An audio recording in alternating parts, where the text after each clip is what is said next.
Hare Krishna, dear devotees, welcome back to the daily readings of Srila Prabhupada's books, right here in the live studios in Hythe, Kent, southeast England, just near the English Channel. We can see it from our window, along with the seagulls making messes on the windows is also there. I'm getting some, try to clean our outside windows pretty soon. Anyway, here we're going to do the most wonderful thing, and we do it every day.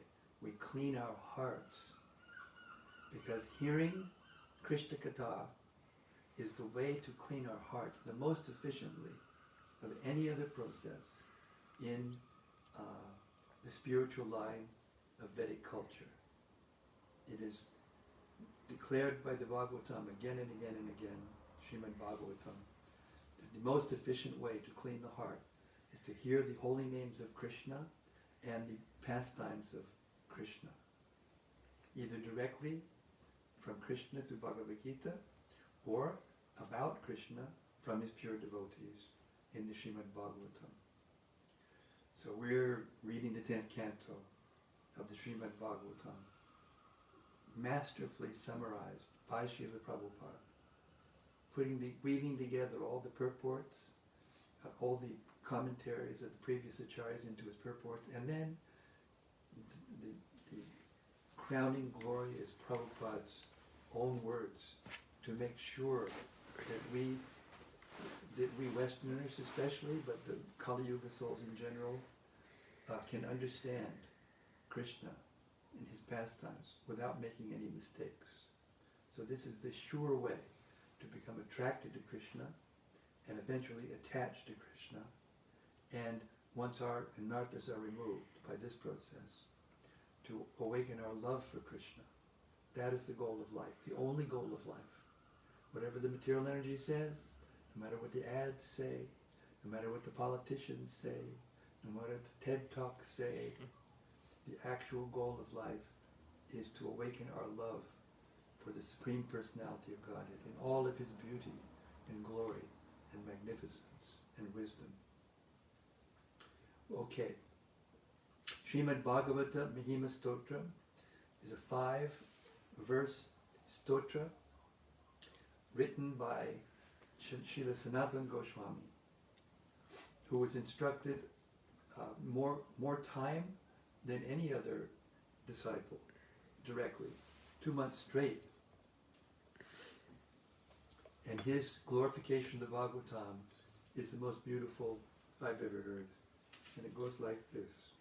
This is the culprit. Sarva Shastra Dipi Yusha, Sarva Vedaika Satpala, Sarva Siddhanta Ratnadya, Sarva Lokaika Drikprada. O nectar from the ocean of all scriptures, singular fruit of all the Vedas, rich mine of the precious gems of all conclusive truths. You are the only giver of sight to all the worlds. Sarva Bhagavata Prana, Śrīmad-Bhāgavata Prabho, Kalidvandoditaditya, Sri Krishna Parivartita. O life air of all the Supreme Lord's devotees, O Master, Śrīmad-Bhāgavatam, you are the sun risen in the darkness of Kali. You are the exact image of Sri Krishna. Paramananda Pataya, Prema Varshakshadayate, Sarvada Sarvasevyaya, Sri Krishnaya Namostume. I bow down to you, who are supremely blissful to read. Your every syllable pours down a flood of prema. You can always be served by everyone. You are Sri Krishna himself.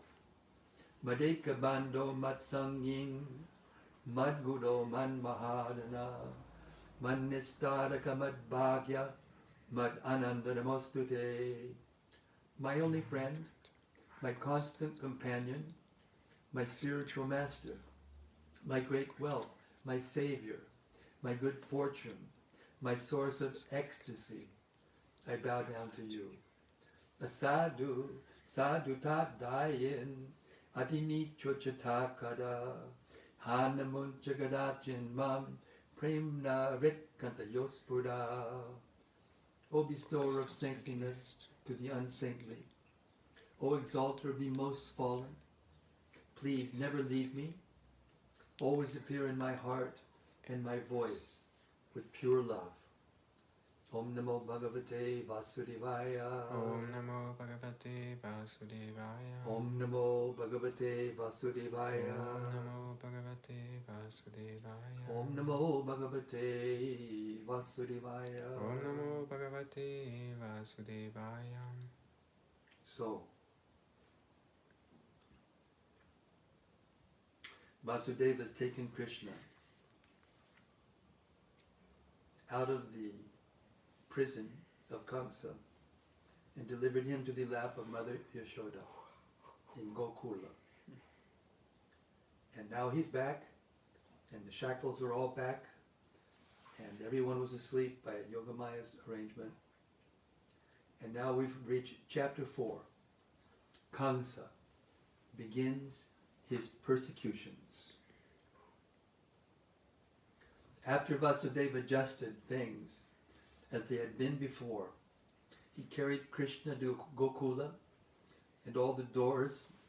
After Vasudeva adjusted things as they had been before, he carried Krishna to Gokula, and all the doors and gates became similarly closed.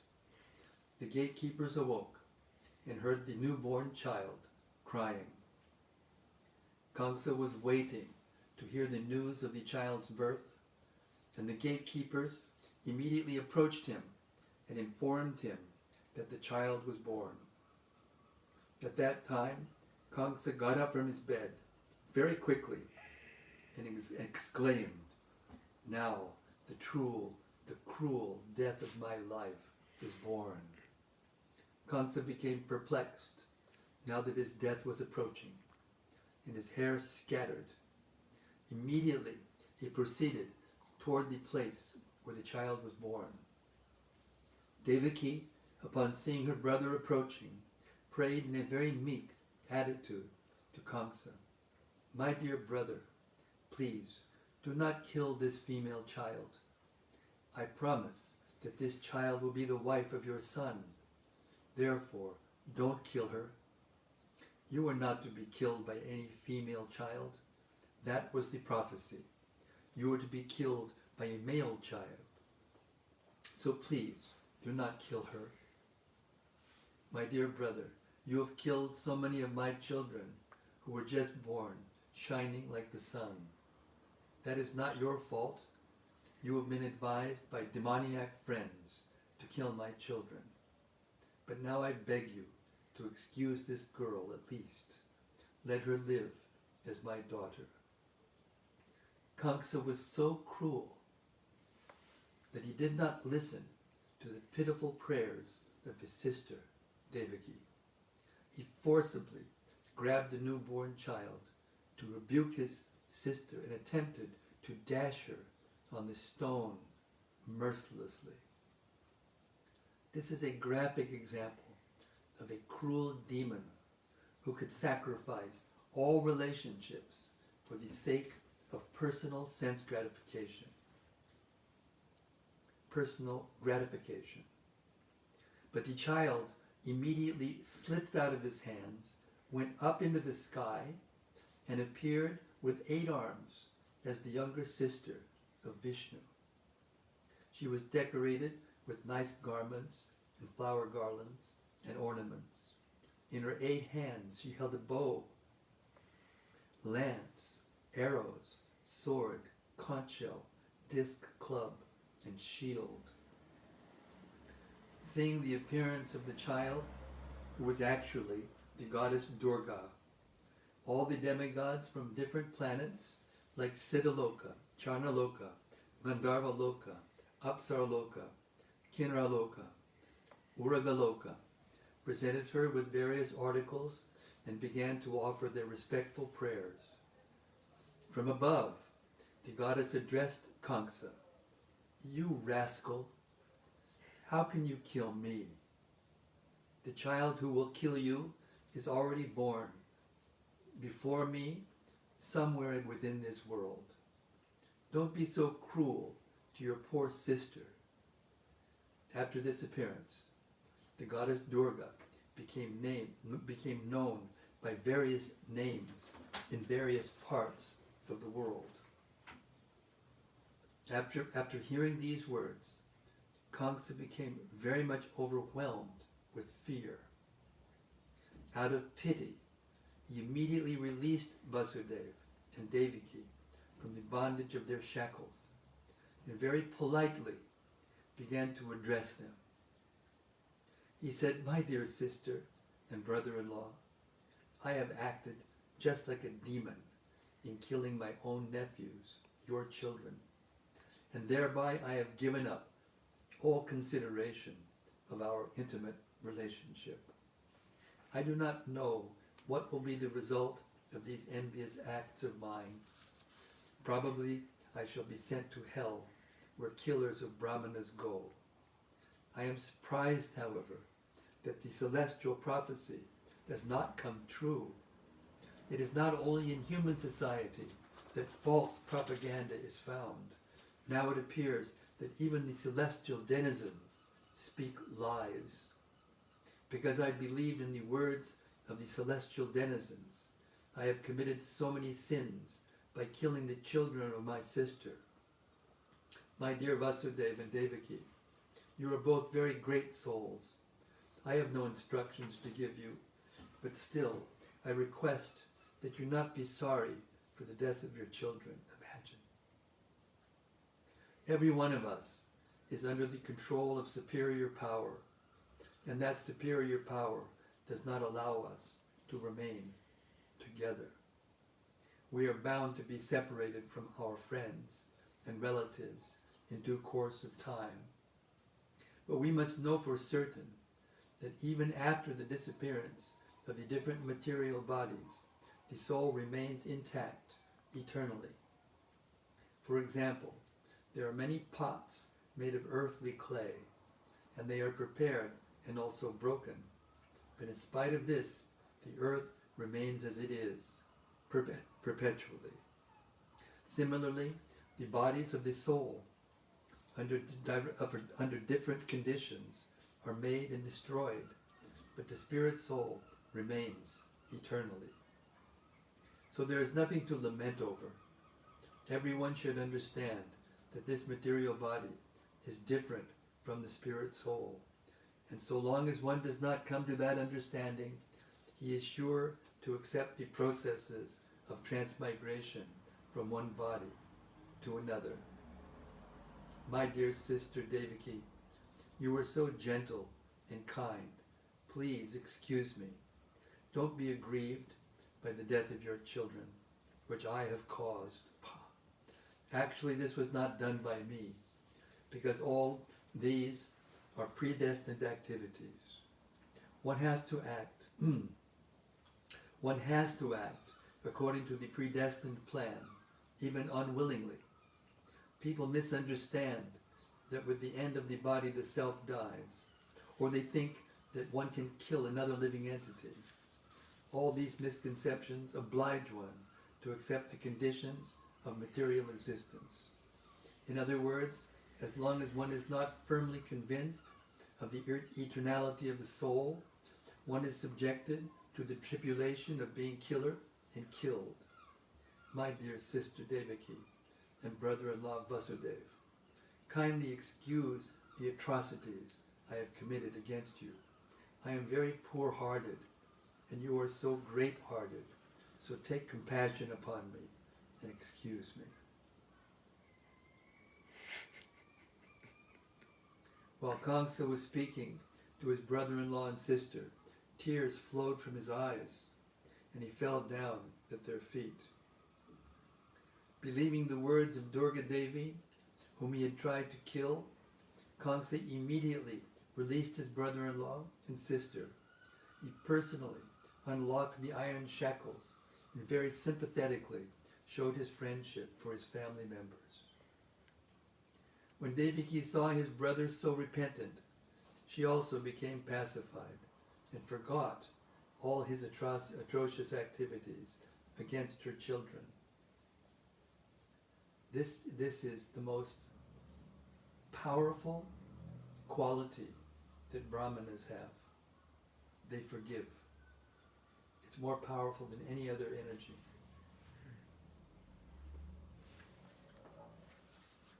Vasudeva also, forgetting all past incidents, spoke smilingly with his brother-in-law. Vasudeva told Kaṁsa, "My dear fortunate brother-in-law, what you are saying about the material body and the soul is correct. Every living entity is born ignorant, misunderstanding this material body to be his self. This conception of life is due to ignorance, and so on the basis of this ignorance, we create enmity or friendship, lamentation, jubilation, fearfulness, envy, greed, illusion, and madness are different features of our material concept of life. A person influenced like this engages in enmity only due to the material body. Being engaged in such activities, we forget our original relationship with the Supreme Personality of Godhead."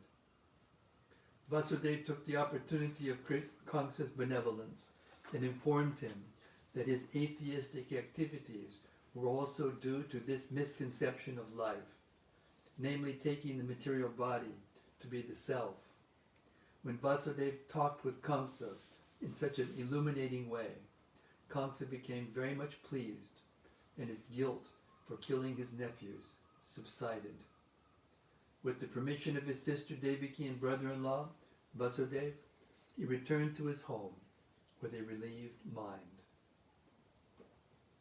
But the next day, Kaṁsa called all his counselors together and narrated to them all the incidents that had happened the night before. All the counselors of Kaṁsa were demons and eternal enemies of the demigods. So they became depressed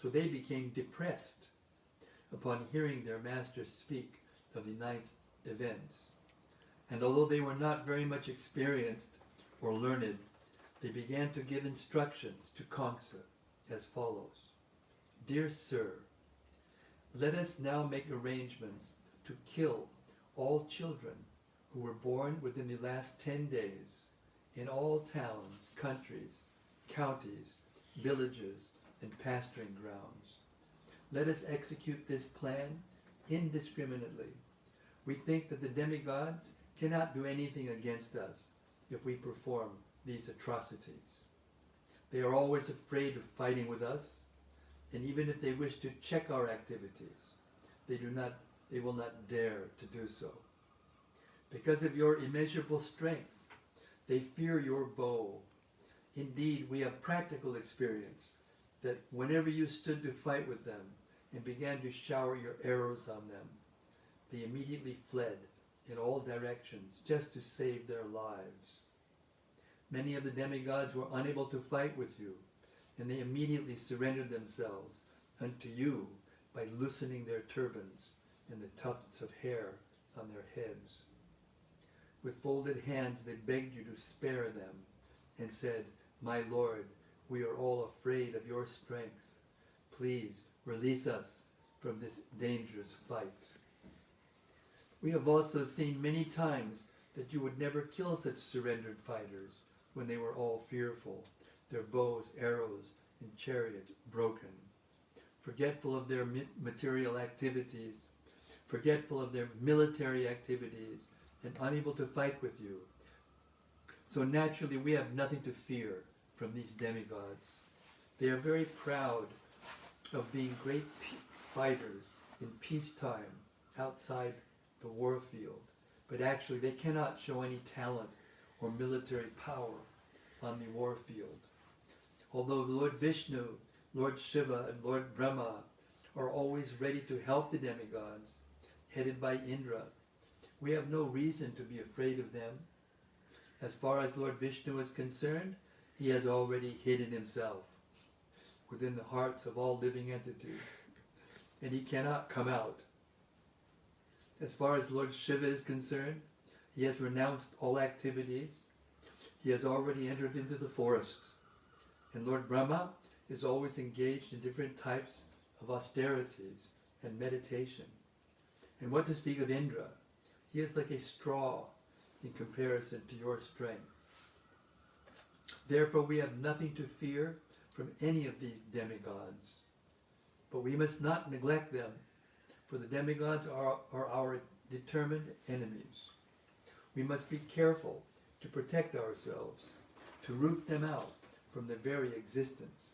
We should just engage ourselves in your service and be always ready for your command. The height of all ignorance, 16th chapter of the Gita, coming to life.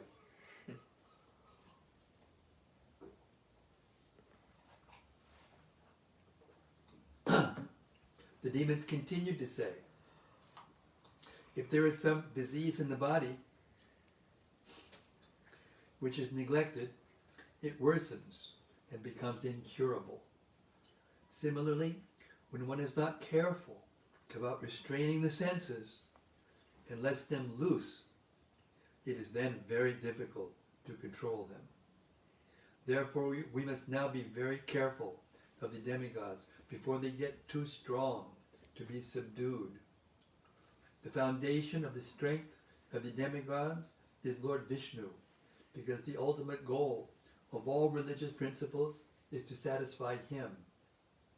The Vedic injunctions, the brahmanas, the cows, austerities, sacrifices, performances of charity, and distribution of wealth are all for the satisfaction of Lord Vishnu.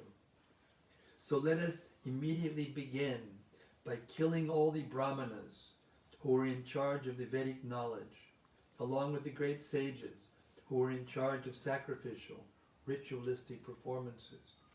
Let us kill all the cows, which are the source of butter, which is so necessary for performing sacrifices. Please, give us your permission to kill all these creatures. Actually, the limbs of the transcendental body of Lord Vishnu are the brahmanas, the cows, Vedic knowledge, austerity, truthfulness, sense and mind control, faithfulness, charity, tolerance, and performance of sacrifices. Lord Vishnu is situated in everyone's heart and is the leader of all demigods, including Lord Shiva and Lord Brahma. Therefore we think that to persecute the great sages and brahmanas is to kill Lord Vishnu. Thus, being advised by his demoniac ministers, Kaṁsa, who was from the very beginning the greatest rascal, decided to persecute the brahmanas and Vaishnavas. Being entrapped by the shackles of all-devouring eternal time, he ordered the demons to harass all kinds of saintly persons, and then he entered his house. The adherents of Kaṁsa were all influenced by the mode of passion, as well as illusioned by the mode of ignorance, and their only business was to create enmity with saintly persons. Such activities can only reduce one's duration of life. The demons accelerated the process and invited their deaths as soon as possible. The result of persecuting saintly persons is not only untimely death. The act is so offensive that the perpetrator also gradually loses his beauty, his fame, his religious principles, and thus his promotion to higher planets is checked. Driven by various kinds of mental concoctions, the demons diminish all kinds of auspiciousness. An offense at the lotus feet of the devotees and brahmanas is a greater offense than that committed at the lotus feet of the Supreme Personality of Godhead. A civilization that commits such sinful activities generally loses all faith in the Supreme Lord, and such a godless civilization becomes the source of all calamities in human society. Thus ends the Bhaktivedanta purport of the 4th chapter of Krishna, Kaṁsa begins his persecutions.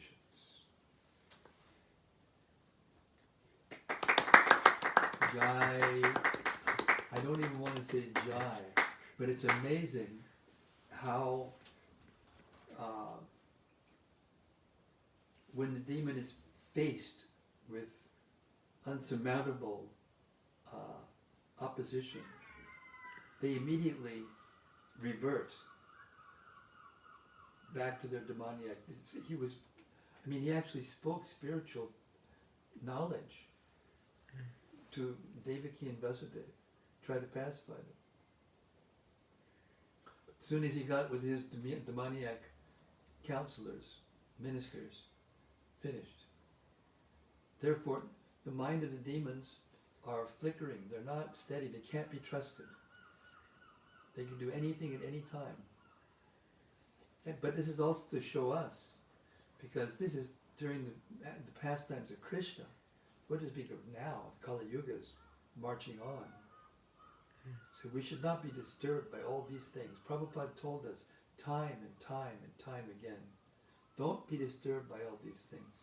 Just perform our devotional activities without fear, and Krishna will give us all protection. Moving on to chapter 5, the meeting of Nanda and Vasudeva. Although Krishna was the real son of Vasudeva and Devaki, because of Kamsa's atrocious activities, Vasudeva could not enjoy the birth ceremony of his son. But Nanda Maharaj, the foster father, celebrated the birth ceremony of Krishna very joyfully. The next day, it was declared that a male child had been born to Yashoda. According to Vedic custom, Nanda Maharaj called for learned astrologers and brahmanas to perform the birth ceremony. After the birth of a child, the astrologers calculate the moment of the birth and make a horoscope of the child's future life. Another ceremony takes place after the birth of the child. The family members take baths, cleanse themselves, and decorate themselves with ornaments and nice garments.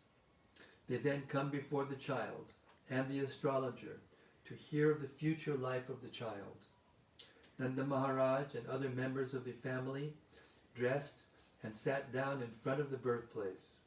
All the brahmanas who were assembled there on this occasion chanted auspicious mantras according to the rituals, while the astrologers performed the birth ceremony. All the demigods are also worshipped on this occasion, as well as the forefathers of the family. Nanda Maharaj distributed to the brahmanas 200,000 cows, which were all well decorated with cloth and ornaments. He gave the brahmanas not only cows in charity, but also hills of grain decorated with ornaments in golden bordered cloth.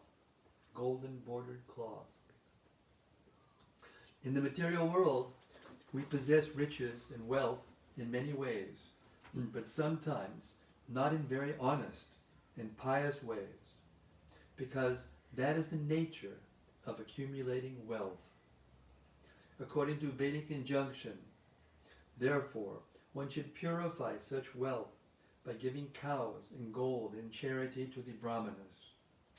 A newborn child is also purified by gifts of grain and charity to the brahmanas. In this material world, it is to be understood that we are always living in a contaminated state. We therefore have to purify the duration of our lives, our possession of wealth, and our self. We can purify our duration of life by daily taking bath and cleansing the body inside and outside, and accepting the 10 kinds of purificatory processes. By austerities, by worship of the Lord, and by distribution of charity, we can purify the possession of wealth. We can purify ourselves by studying the Vedas in order to understand the absolute truth and achieve self-realization. It is therefore stated in the Vedic literature that by birth everyone is born a Shudra, that by accepting the purificatory process one becomes twice born, that by studying the Vedas one becomes a Vipra, which is the preliminary qualification for becoming a Brahmana.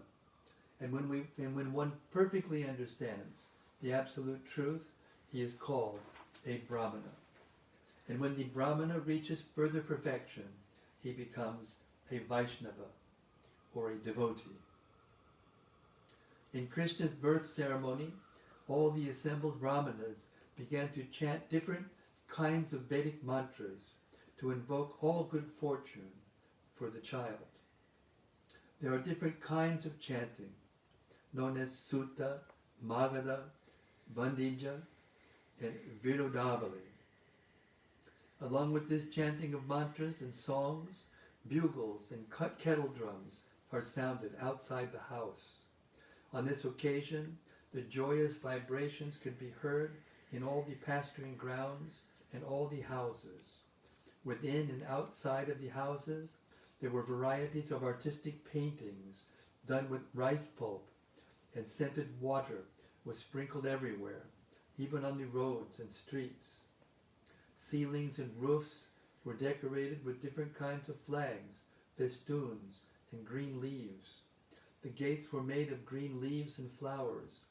All the cows, bulls, and calves were smeared with a mixture of oil and turmeric and painted with minerals like red oxide, yellow clay, and manganese.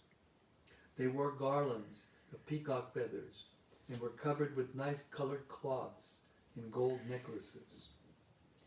When all the ecstatic cowherd men heard that Nanda Maharaj, the father of Krishna, was celebrating the birth ceremony of his son, they became spontaneously joyful.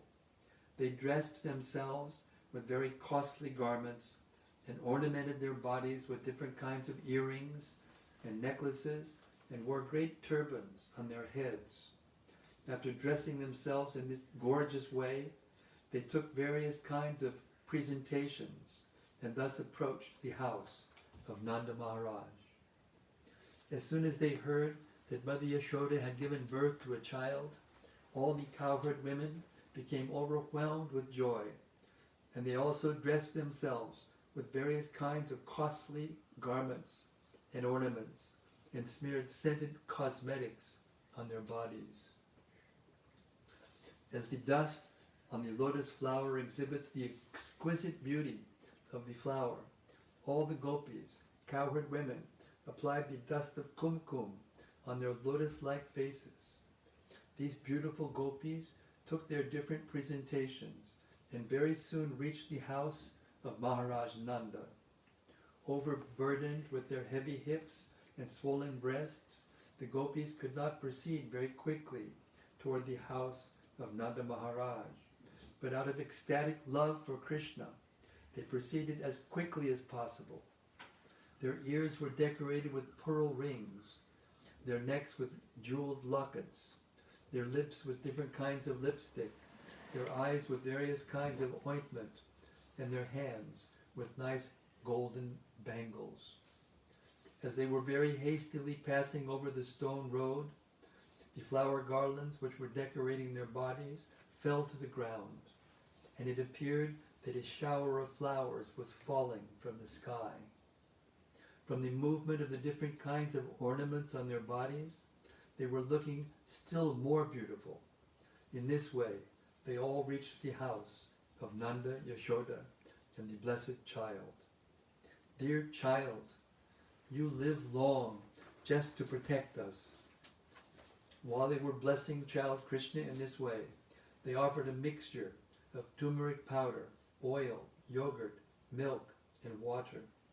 They sprinkled this mixture not only on the body of child Krishna, but on all other persons who were present there. Also, on that auspicious occasion, there were different bands of expert musicians playing.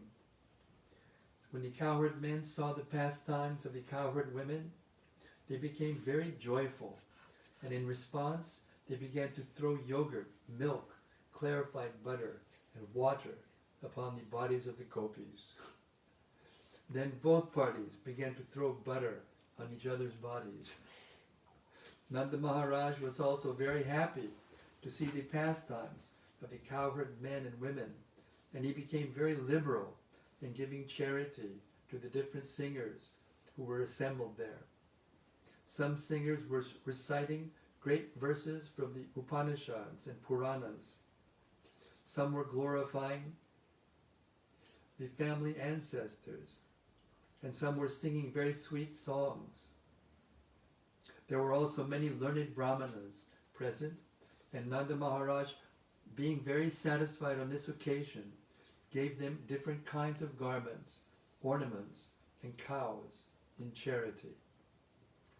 It is very important to note in this connection how wealthy the inhabitants of Vrindavan were, simply by raising cows. All the cowherd men belonged to the Vaishya community, and their business was to protect the cows and cultivate crops. By their dress and ornaments, and by their behavior, it appears that although they were in a small village, they were still rich in material possessions. They possessed such an abundance of various kinds of milk products that they were throwing butter lavishly on each other's bodies without restriction. Their wealth was in milk, yogurt, clarified butter, and many other milk products. And by trading their agricultural products, they were rich in various kinds of jewelry, ornaments, and costly garments. Not only did they possess all these things, but they could give them away in charity, lavishly, as did Nanda Maharaj. Thus, Nanda Maharaj, the foster father of Lord Krishna, began to satisfy the desires of all the men assembled there. He respectfully received them and gave them in charity whatever they desired. The learned brahmanas, who had no other source of income, were completely dependent on the Vaishya community for their maintenance. They received gifts on such festive occasions as birthdays and marriages. While Nanda Maharaj was worshipping Lord Vishnu on this occasion and was trying to satisfy all the people there, his only desire was that the newborn child Krishna would be happy. Nanda Maharaj had no knowledge that his child was the origin of Vishnu. He was praying to Lord Vishnu to protect him. Rohini Devi, the mother of Balarama, was the most fortunate wife of Vasudeva. She was away from her husband, yet just to congratulate Maharaj Nanda on the occasion of the birth ceremony of his son Krishna. She dressed herself very nicely, wearing a garland, a necklace, and other bodily ornaments. She appeared on the scene and moved hither and thither. According to the Vedic system, a woman whose husband is not at home does not dress herself very nicely. But although Rohini's husband was away, she still dressed herself very nicely on this occasion. From the opulence of the birth ceremony of Krishna, it is very clear that at the time Vrindavan was rich in every respect. Because Lord Krishna took birth in the house of Nanda Maharaj, because Lord Krishna took birth in the house of King Nanda and Mother Yashoda, the goddess of fortune was obliged to manifest her opulences in Vrindavan. It appeared that Vrindavan had already become a site for the pastimes of the goddess of fortune. After the birth ceremony, Nanda Maharaj decided to go to Mathura to pay the annual tax to the government of Kaṁsa. Before leaving, he called for the able cowherd men of the village and asked them to take care of Vrindavan in his absence. When Nanda Maharaj arrived at Mathura, Vasudeva got the news and was very eager to congratulate his friend. he immediately went to the place where Nanda Maharaj was staying. When Nanda saw Vasudeva, he felt that he had regained his life. Nanda, overwhelmed with joy, immediately stood up and embraced Vasudeva. Vasudeva was received very warmly and offered a nice place to sit. Anxious about his two sons, who had been put under the protection of Nanda without Nanda's knowledge, Vasudeva inquired about them with great anxiety. Both Balarama and Krishna were the sons of Vasudeva. Balarama was transferred to the womb of Rohini, Vasudeva's own wife, but Rohini was kept under the protection of Nanda Maharaj. Krishna was personally delivered to Yashoda and exchanged with her daughter. Nanda Maharaj knew that Balaram was the son of Vasudeva, but he did not know that Krishna was also Vasudeva's son. Vasudeva, of course, was aware of this fact and inquired very eagerly about both Krishna and Balaram. Vasudeva then addressed Nanda, "My dear brother, you were old and very anxious to beget a son, and yet you had none. Now by the grace of the Lord, you are fortunate to have a very nice son. I think that this incident is very auspicious for you. Dear friend, I was imprisoned by Kaṁsa, and now I am released. Therefore, this is another birth for me. I had no hope of seeing you again, but by God's grace, I can see you." In this way, Vasudeva indirectly expressed his anxiety about Krishna. Krishna was sent incognito to the bed of Mother Yashoda, and after Nanda very pompously celebrated Krishna's birth ceremony, he went to Mathura. So Vasudeva was very much pleased and said, "This is a new birth for me." He never expected that Krishna would live, because all his other sons had been killed by Kaṁsa. Vasudeva continued, "My dear friend, it is very difficult for us to live together. Although we have our family and relatives, sons and daughters, by nature's way, we are all generally separated from one another.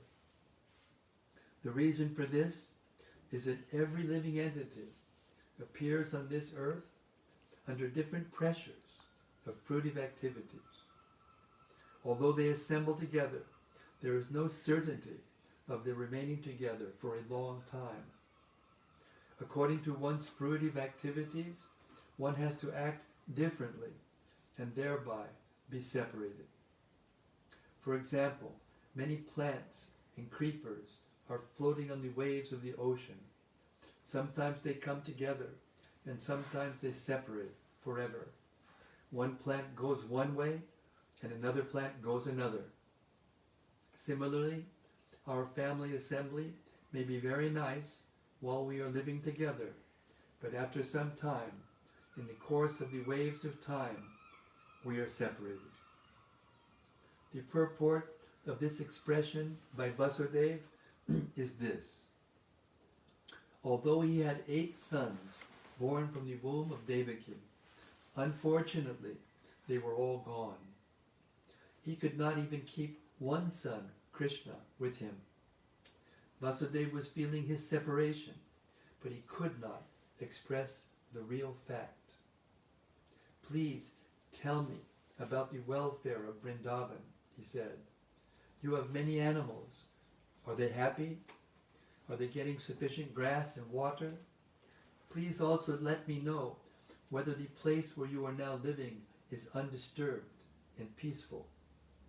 This inquiry was made by Vasudeva because he was very anxious about Krishna's safety. He knew that Kaṁsa and his followers were trying to kill Krishna by sending various kinds of demons. They had already resolved that all children born within 10 days of the birthday of Krishna should be killed. Because Vasudeva was so anxious about Krishna, he inquired about the safety of his residence. He also inquired about Balarama and his mother, Rohini, who were entrusted to the care of Nanda Maharaj. Vasudeva also reminded Nanda Maharaj that Balarama did not know his real father. He knows you as his father, and now you have another child, Krishna, and I think you are taking very nice care of both of them. It is also significant that Vasudeva inquired about the welfare of Nanda Maharaj's animals. The animals, and especially the cows, were protected exactly in the manner of one's children. Vasudeva was a Kshatriya, and Nanda Maharaj was a Vaishya. It is the duty of the Kshatriyas to give protection to the citizens, and it is the duty of the Vaishyas to give protection to the cows. The cows are as important as the citizens. Just as the human citizens should be given all kinds of protection, so the cows also should be given full protection. Vasudeva continued to say that the maintenance of religious principles, economic development, and the satisfactory execution of meeting the demands of the senses depend on cooperation among relatives, nations, and all humanity. Therefore, it is everyone's duty to see that his fellow citizens and the cows are not put into difficulty. One should see to the peace and comfort of his fellow man and the animals. The development of religious principles, economic development, and sense gratification can then be achieved without difficulty.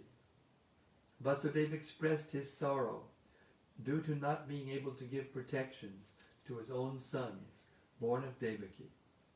He was thinking that religious principles, economic development, and the satisfaction of the senses were therefore all lost.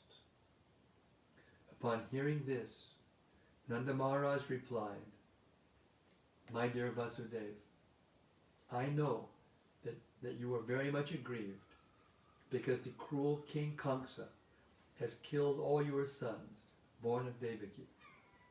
Although the last child was a daughter, Kaṁsa could not kill her, and she has entered into the celestial planets. My dear friend, do not be aggrieved. We are all being controlled by our past unseen activities. Everyone is subjected to his past deeds, and one who is conversant with the philosophy of karma and its reactions is a man in knowledge. Such a person will not be aggrieved by any incident, happy or miserable." Vasudeva then relaxed. "My dear Nanda, if you have already paid the government taxes, then return soon to your place, because I think that there may be some disturbances in Gokula." After the friendly conversation between Nanda Maharaj and Vasudeva, Vasudeva returned to his home. Nanda Maharaj and the other cowherd men who had come to Mathura to pay their taxes also returned home. Thus ends the Bhaktivedanta purport of the 5th chapter of Krishna, the meeting of Nanda and Vasudeva. Hare Krishna, Krishna Krishna, Hare Hare, Hare Rama, Rama Rama, Hare Hare. So we can learn so many things by these pastimes. This is real culture. How the devotees treated one another, how they spoke to one another, how they dressed during special occasions, and how real social life, real life was lived.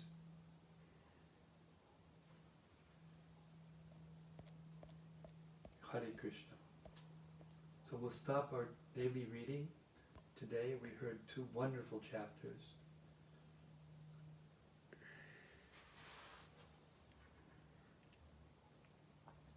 And tomorrow we will go on to chapter 6. Hare Krishna.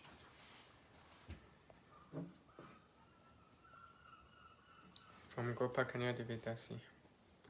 From Gopa Kanya. Kanya Devidasi. Jai Maharaj, Hare Krishna, all glories to Srila Prabhupada. Your daily readings, service of Krishna Katha, and all loving heroes of the Krishna Katha. Jai Ho. Jai Ho. All glories to the hearers of the Krishna Katha. Sudevidasi, Hare Krishna Maharaj. Hare Krishna Sudevi.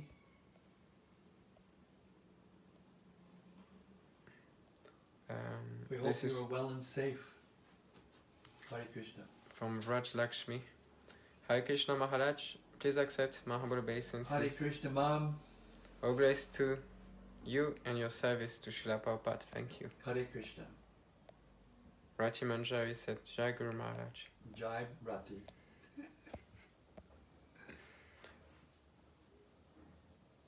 So regulated, all these devotees are so regulated, huh? Brings out the best of everyone. Krishna's pastimes. From Raj Lakshmi.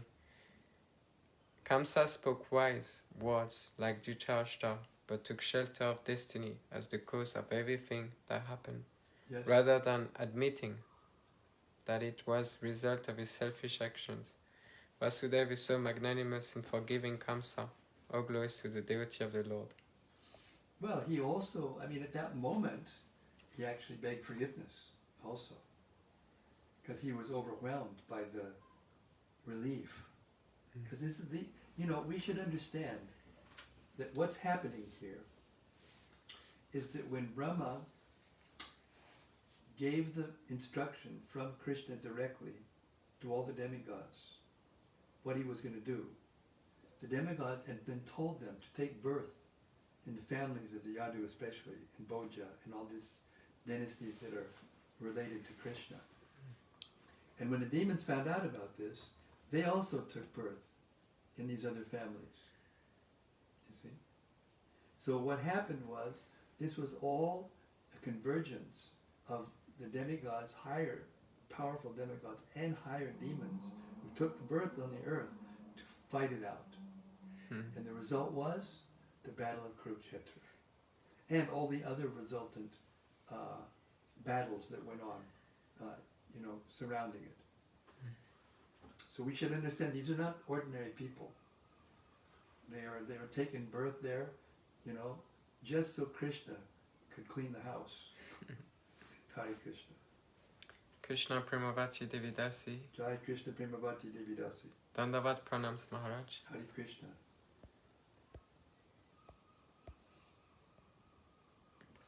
Bhakta Rupa Prabhu. Jai Jai Maharaj. Bhakta Rupa. Krishna Premavati Devidasi. All glories to Nanda Sava.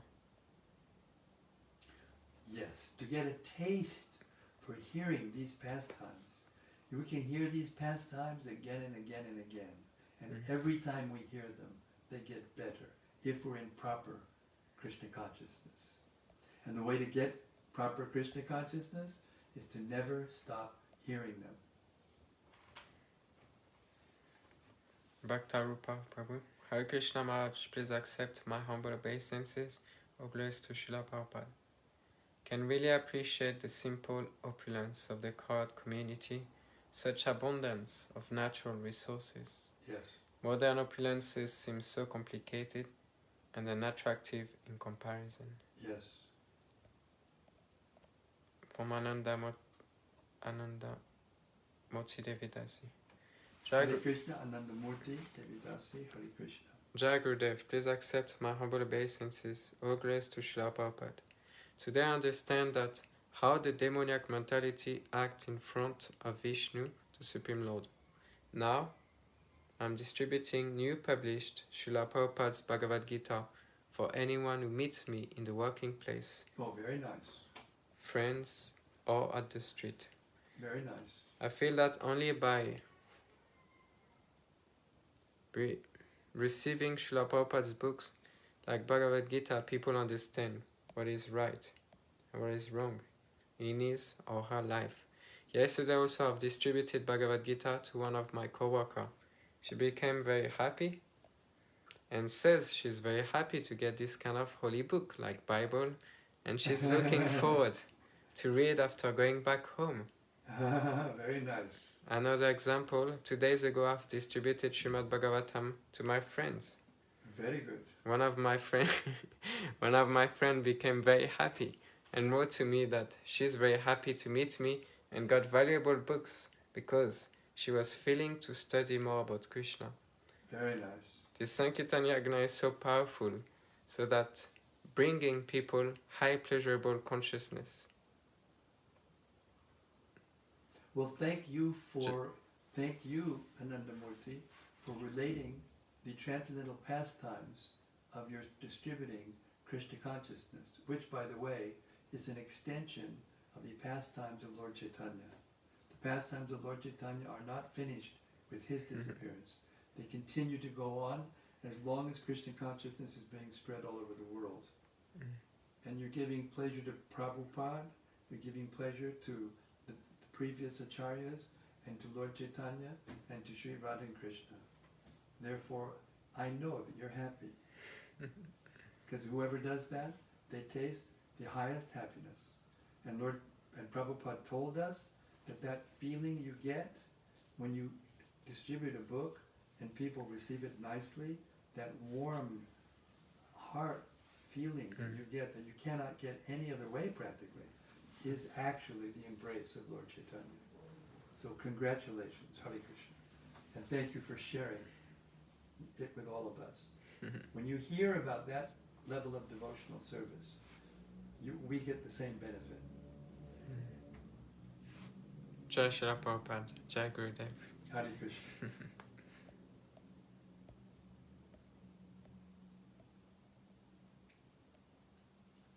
Raj Lakshmi said, thank you for the wonderful explanation, Maharaj. Hare Krishna, Raj. I keep wanting to call her mom. I guess I could continue, but I don't want to embarrass her. Hare Krishna. Rati Manjari. Dear Guru Maharaj, please accept my humble obeisances. Jai Rati. Tonight I loved how forgiving Vasudeva was to Kaṁsa, and how you said how forgiveness is the most important quality of a devotee and very powerful. Yes. We need this quality very much in this time when even dealings between devotees we commit mistakes. Yes. By truly forgiving, we can continue to cooperate and spread Krishna consciousness. Yes. I also loved how magnanimous Vasudeva was towards Nanda Maharaj, who was raising both of Vasudeva's sons while he had none left. Yes. Actually, when Bhishmadeva was instructing Yudhishthira Maharaj, to convince him to take over the kingdom, the earth, the Samraj position of emperor of the earth, he wouldn't do it because he felt guilty for all the soldiers who died on his behalf. And when Bhishmadeva was instructing him of all the qualities that leadership has to have, in the 19th chapter of the Bhagavatam, first canto, in the purport, Prabhupada gives a list of anomalies in human character and how they are to be overcome. And when he came to anger, he said, anger can be overcome by forgiveness. And you can see, even momentarily, they regained their relationship because they forgave each other. And that's what keeps human society and the social interactions pleasant and peaceful. And the purpose of those principles are so that everyone can think of Krishna. And even Kaṁsa was saying proper, philosophy right from the Gita. So that's the purpose, and that's the power of these qualities of goodness.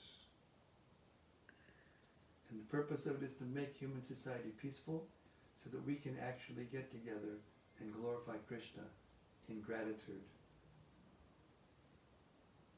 Hare Krishna. Rati Manjari, said, I was wondering why Vasudeva did not tell Nanda that he had brought his son Krishna under his foster care. Would you please explain this? It's Krishna's pastime.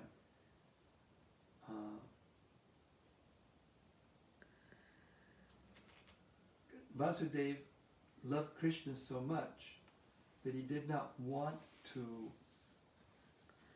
for the information to leak out, where Krishna was. So therefore he didn't mention Krishna's name at all, or connect himself like that as parent, because then Kaṁsa would immediately know where to go and kill him. And he did it anyway, because he had all these demons going everywhere. So they showed up, as we'll see the next chapter, will describe the first demon that Krishna killed, Putana. But that's the reason. The reason was to protect Krishna. And later on, when Krishna left, and left all the Brajbasis completely in despair and feelings of separation, when he was asked, at one point he was asked, why didn't he go back? And he said, because if I go back, all these demons still haven't been killed that are inimical towards me. They will go there and they will disturb the residents of Vrindavan. So he said, I will make the situation worse. So that was a major reason that he stated. So in this way that the Brajavasis are protected by Krishna.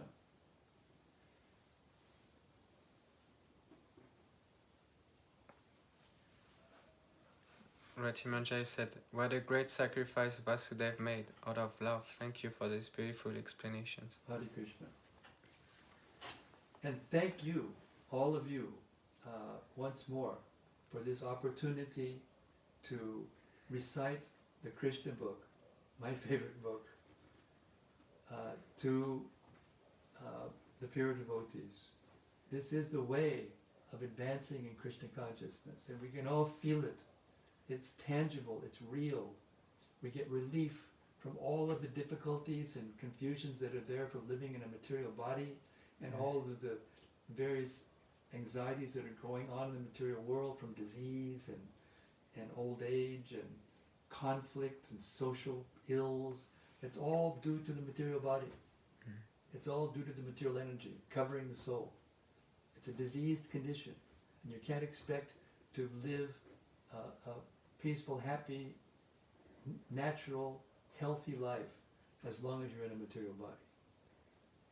So let us all hear Krishna's pastimes and get attracted to him and get attached to him and fall in love with him, because that is the goal of life.